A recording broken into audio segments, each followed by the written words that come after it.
خدایا فرزندی بده سالم در جسمش، صالح در اخلاقش و مصلح برای جامعه. اینطوری دعا بکن. خودت و همسرت با وضو رو به قبله بنشینید.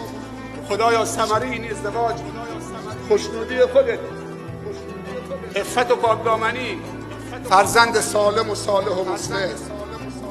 بعضی دعا میکنن خدایا به من پسری بده که چشمش موش از اون خوشگلتر تو منطقه نباشه.